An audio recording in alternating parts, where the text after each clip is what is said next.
In order for you to connect to Siri and your Apple Watch, you'll first need to create a virtual switch. Go to Scene, select Add, select Tap to Run, and you can give it any name for this virtual switch. Let's say any name. With that, you can now select the action allocated to this virtual switch. You can select any of your QUOYA devices.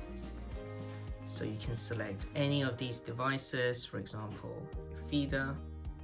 You can then select the action within the device.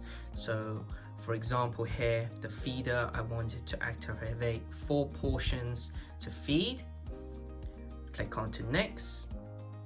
Click on to Save, and now what you've noticed is that this feeder, this virtual switch, will now have been created. You can now add it to Siri. Once this virtual switch is added on the QUOYA device, it will automatically go on to your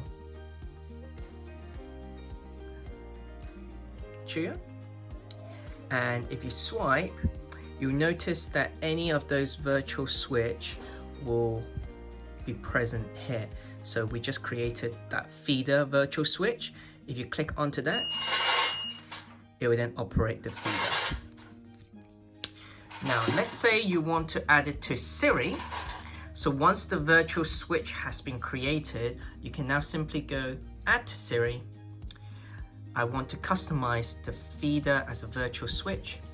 And now you can now create a phrase in which that it will activate this virtual switch. So we say we can change this.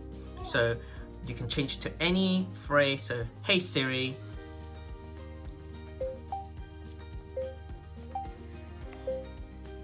feed my cat, for example.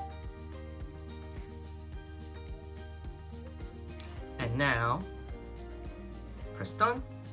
So now we have created a Siri command for the feeder. So for example, hey Siri, feed my cat. Okay, done. So now that's it completed.